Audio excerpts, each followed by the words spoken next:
बिकवाली देखने को मिल रही है, तो क्या ये फिर से बेचने के मूड में आ रहे हैं? देखो, बड़ी चीज़ पूजा क्या है कि एफआईज ने खरीदना रोका है, और बिकवाली छोटी सी की, बहुत बड़ा बिकवाली किया नहीं है।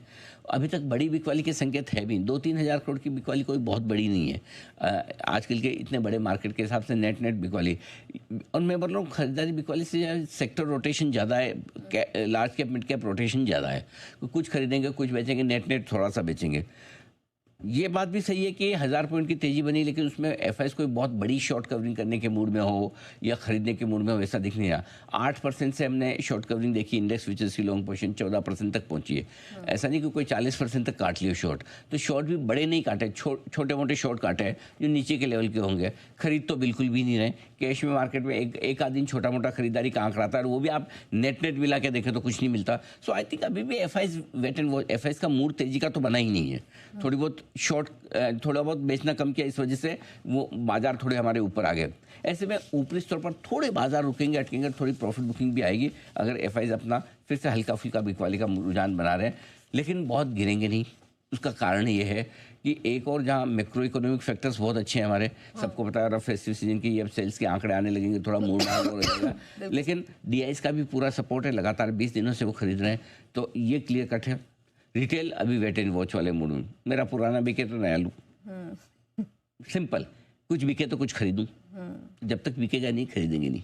थोड़े पिछले 2-4 दिनों में जरूर पीएसयू स्टॉक्स थोड़े अच्छे चले, कुछ मिड कैप स्मॉल कैप में अच्छे एक्शन आए, तो वहाँ थोड़ा बहुत है, बट अभी तक वो बेचने के खरीदने के मूड में ज़्यादा है नहीं। बिल्कुल, चलिए एफआईएस के आने का इंतजार है अभी। लेकिन सर अब आज के बाजार की बात करें तो अगर सुस्त शुरुआत होती है आज भी, तो फिर क्या करें? इंतजार, मतलब इंतजार नहीं कि मतलब शुरुआत में खुलेगा तो 9:15 बजे। इंतजार इस बात का ना करें कि 11 बजे खुलेगा मार्केट। इंतजार इस बात का करना है कि लेवल सही आ जाए। जब तक सही लेवल ना आए तब तक इंतजार करें, और करना ये कि आज जो भी काम करना है 2 बार करना है, क्योंकि एक बार में सही होने की संभावनाएं कम है। 2 बार? हाँ, 2 बार मतलब कहने का मतलब है 2 टुकड़ों में आपको खरीदना है सपोर्ट रेंज पे, और 2 टुकड़ों में बेचना है आपको रुकावट के लेवल पे। ठीक है, क्योंकि बड़े इंपॉर्टेंट लेवल के आसपास बाजार हैं, इसलिए टूटेंगे तो भी थोड़ी कमजोरी बढ़ सकती है। बड़े सपोर्ट लेवल से घूम भी सकते हैं, आपको जब खराब लगता है घूम भी जाते हैं। फॉर एग्जांपल कल सुबह 25,275 आया, ऐसा लग रहा था नीचे जाएगा, नीचे में 25,225 तक आया, घूम के वापस 25,300 325 आ गया, फिर गिर गया। तो आपको 2 टुकड़ों में खरीदना है सपोर्ट पे, 2 टुकड़ों में बेचना है ऊपर रुकावट के लेवल पे, ये ध्यान में रखिए। ट्रेड कैसे लेना है, कब लेना है, तो शुरुआत में कुछ नहीं करना, लेना ही नहीं, कोई हड़बड़ी जल्द। आज ये सोच मेरा लेवल आएगा तो ट्रेड करूँगा। मैं बता रहा हूँ, वो किस्सा सुनाते ना, मेरे दादाजी बहुत बड़े शिकारी थे, दादाजी बहुत बड़े शिकारी थे। बोले क्या हुआ फिर? बोले एक दिन जंगल में गए शिकार करने, शेर खा गया उनको। तो बड़े शिकारी का क्या करोगे अगर शेर खा जाएगा तो? ठीक है ना, आपने 5 मारे हो, लेकिन शेर को तो एक ही बार आपको मारना है। तो सिंपल सी चीज़ है कि आपको जो ट्रेड लेना है, मेरा लेवल डिसाइड कर लिया, मेरा एंट्री पॉइंट है खरीदने का, ये मेरा एंट्री पॉइंट है बेचने का। आएगा तो करूँगा, नहीं तो मैं बैठा हूँ आराम से। बैठो, निशाना मार के बैठे रहो, आया तो ठीक, नहीं आया तो कोई बात नहीं। शेर आया तो मारोगे, घूम घूम के कूद के जंगल में ढूंढोगे शेर किधर, शेर किधर, पता चला जिधर आप देख रहे हो नहीं देख रहे हो उधर से ही आया है। ठीक है ना, तो बेहतर है आराम से अपना लेवल का इंतजार करें ट्रेड करने के लिए। लेवल का इंतजार करें, जल्दबाजी ना करें आज के ट्रेड के लिए। तो सर फिर आज के लिए मजबूत सपोर्ट और रुकावट के लिए 25,150 मजबूत सपोर्ट जोन है। 54,575 54,825 थोड़ा दूर का लेवल है, लेकिन ये मजबूत सपोर्ट जोन बैंक निफ्टी पर है। ऊपर 24,900 के नीचे अगर निफ्टी ट्रेड करना शुरू करेगा तब फ्रेश और बढ़िया कमजोरी के संकेत देगा, तब आपको डरना है। ऊपर में 25,350 25,450 रुकावट की रेंज है पार, और बैंक निफ्टी के लिए 55,575 55,825 रुकावट की रेंज है। ये लेवल्स आपको ऊपर की तरफ के ध्यान रखने। क्लियर है?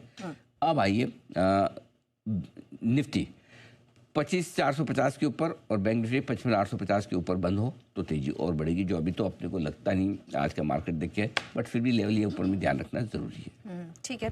और सर ऐसे में ट्रेडर्स और इन्वेस्टर्स के लिए क्या सलाह होगी आज? ट्रेडर्स का तो जैसे मैंने बताया, बड़े लेवल्स का इंतजार करें, जब तक बड़े लेवल्स ना टूटे तब तक आपको दोनों तरफ ट्रेडिंग के मौके मिलेंगे। सपोर्ट पे लेना है, रुकावट पे देना है। लॉन्ग टर्म इन्वेस्टर्स जहाँ तक हैं उनको कुछ देखना नहीं है, 100 200 500 पॉइंट में लॉन्ग टर्म इन्वेस्टर्स का मूड माहौल नहीं बदलता। आपका जो चल रहा है चलने दीजिए, जो एसआईपी आपकी जारी है, जो इन्वेस्टमेंट है उसमें कोई बदला नहीं है। दूसरे एक पोजिशनल इन्वेस्टर्स भी होते हैं जो हफ्ते 2 हफ्ते से लेकर महीने 2 महीने 6 महीने के लिए भी निवेश करते हैं, वो थोड़ा सा एक्टिवली करते हैं, तो उनको 24,900 पर फोकस करना है। 24,900 के नीचे बंद होंगे तो आपको पोजीशन अपनी थोड़ी हल्की कर लेनी है, जो आपने पोजिशनल ट्रेड के तौर पे खरीदी। भारतीय बाज़ारों में आज की गिरावट के बाद फिर से भारतीय बाज़ारों में डर है कि कहीं न कहीं भारतीय बाज़ारों में आने वाले दिनों में भी गिरावट देखने को मिल सकती है, लेकिन ऐसा बिल्कुल भी नहीं है। भारतीय बाज़ारों से डरने की ज़रूरत नहीं है, क्योंकि जिस प्रकार का ट्रेंड भारतीय बाज़ारों में अभी बना हुआ है वो ट्रेंड पॉजिटिव ही है, और पॉजिटिव ट्रेंड के दम पर ही भारतीय बाज़ारों में आने वाले दिनों में तेज़ी भी देखने को मिलेगी। क्योंकि जिस प्रकार की स्थिति अभी भारतीय बाज़ारों में देखने को मिल रही है, आज का जो लो है 25,080 का, वो लो काफ़ी अच्छा सपोर्ट जोन था, जिसकी हम लगातार चर्चा भी करते हुए नज़र आ रहे थे, और वहीं जोन आज भारतीय बाज़ारों में देखने को भी मिला, और वहीं से भारतीय बाज़ारों में रिवर्सल भी आता हुआ दिखाई दिया। तो अब देखना यह है कि क्या भारतीय बाज़ारों में फिर से तेज़ी का रुझान कल से देखने को मिलेगा। क्योंकि यदि भारतीय बाज़ारों में कल की बात करें तो सबसे पहले कल की रणनीति यही रहेगी कि भारतीय बाज़ार यदि गैप अप या फ्लैट ओपनिंग या थोड़ा गैप डाउन भी देखने को मिले तो लोअर लेवलों से ख़रीदारी देखने को मिल सकती है। क्योंकि जो नीचे की तरफ बायर्स है वो इतनी ज़्यादा नहीं है, लेकिन जो ऊपर की तरफ सेलर्स है उनको टारगेट कल भारतीय बाज़ार बनाता हुआ नज़र आ सकता है। और यदि वो टारगेट बनते हुए नज़र आए तो फिर भारतीय बाज़ारों में अच्छी खासी तेज़ी का रुझान फिर से देखने को मिल सकता है। तो अब देखना यही है कि कल के बाज़ार में भारतीय बाज़ार क्या 25,200 250 का लेवल फिर से पार करने में कामयाब रहता है। क्योंकि यदि 250 का लेवल पार होता है तो फिर 320 और 480 तक के लेवल्स आपको दिखाई दे सकते हैं। तो भारतीय बाज़ारों में काफ़ी अच्छा कल का मूड माहौल रह सकता है। सपोर्ट जोन वही रहेंगे 25,000 और 25,080, ये टूटते हैं तो आप मानिए कि भारतीय बाज़ारों में फिर ज़्यादा बड़ी गिरावट देखने को मिल सकती है। क्योंकि अच्छी खासी सपोर्ट जोन का टूटना भारतीय बाज़ारों में और ज़्यादा वीकनेस को दिखाता है। तो कल का बाज़ार काफ़ी अच्छा रहता हुआ नजर आएगा। वहीं बैंक निफ्टी की भी बात करें तो बैंक निफ्टी फ़िलहाल तो 55,500 के ऊपर की क्लोजिंग देता हुआ नजर आया है, क्योंकि स्ट्रेंथ बैंक निफ्टी में काफ़ी ज़बरदस्त थी। और यदि ऊपर की तरफ फिर से 55,800 का लेवल निकलता है तो फिर ऑल टाइम हाई जल्द ही आपको दिखाई दे सकते हैं। तो बैंक निफ्टी भी काफ़ी अच्छा कामकाज अभी करता हुआ नज़र आ रहा है। सपोर्ट जोन की बात करें तो 55,200 और 55,050 का जो सपोर्ट जोन है वो काफ़ी अच्छा सपोर्ट जोन फिलहाल रहता हुआ भी नज़र आएगा।